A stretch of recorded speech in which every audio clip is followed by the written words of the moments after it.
আজকে যে বিষয় নিয়ে আপনাদের সামনে মানববন্ধনের আয়োজন করেছি।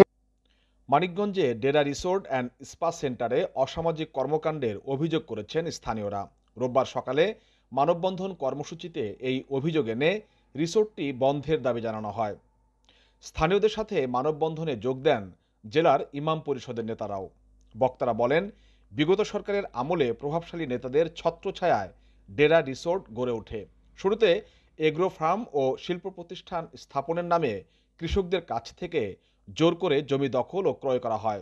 আল্লাহর গজব আসবে না, গজব যখন আসবে পুরো এলাকার মধ্যে গজব চলে আসবে। পরে সেখানে রিসোর্ট স্থাপন করা হয়। রিসোর্টে বিনোদন ও অবকাশ যাপনের অন্তরালে চলছে মাদক সেবন সহ অনৈতিক ও অসামাজিক কর্মকাণ্ড। তাই অবিলম্বে ডেরা রিসোর্ট অ্যান্ড স্পা সেন্টার বন্ধ করে সেখানে কলকারখানা স্থাপনের দাবি জানানো হয়।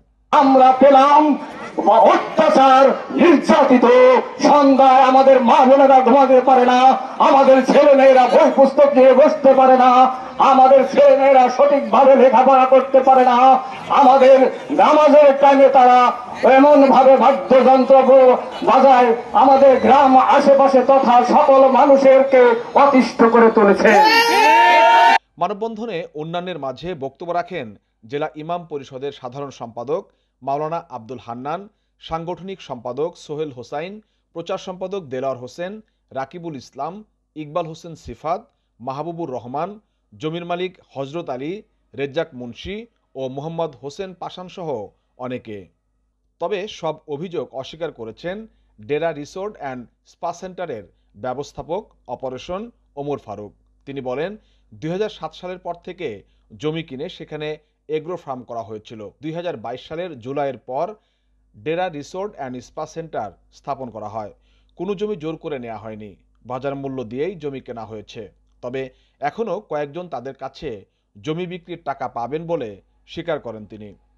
ওমর ফারুকের দাবি, সরকারি নিয়মকানুন মেনেই রিসোর্টটি পরিচালনা করা হচ্ছে। এখানে কোনো অনৈতিক বা অসামাজিক কার্যকলাপ হয় না। মালিক পক্ষ কথা দিয়েছিল এখানে এগ্রো ফার্ম এবং ভবিষ্যতে এখানে মিল ফ্যাক্টরি করা হবে, এলাকাবাসীর কর্মসংস্থান হবে। তিনি কথা রাখেনি। এলাকা থেকেও কোনো লোকজনের কর্মসংস্থান হয়নি। অবিলম্বে তাদের কথা মোতাবেক যারা রিসোর্টের স্থলে কলকারখানা করে এলাকাবাসীর কর্মসংস্থানের সুযোগ চায়। দ্বিতীয়ত, মিথ্যা মামলা এবং জেল খাটানো সহ হয়রানি করা হয়েছে এবং আওয়ামী লীগের সন্ত্রাসী দিয়ে বাড়িঘর ভাঙচুর করা হয়েছে। এর জন্য ভুক্তভোগীদের কাছে ডেরা মালিকের ক্ষমা চাইতে হবে।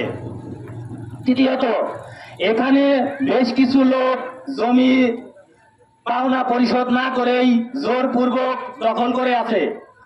এলাকাবাসী তাদের ন্যায্য পাওনা অবিলম্বে বুঝে পেতে চায়। চতুর্থত, উচ্চ স্বরে রাতভর গান বাজনা কারণে এলাকার ছাত্রছাত্রীরা লেখাপড়া করতে পারে না। বয়স্ক অসুস্থ মানুষ রাতে ঘুমাতে পারে না। আযানের সময় উচ্চ স্বরে গান বাজে, মসজিদে নামাজের বিঘ্ন হয়। ঘুমাইতে পারি না, আমরা সময় মতো খাইতে পারি, এই জালে আছি, আমরা থাকতেই পারি না, বাড়ি সব সময় নাচ না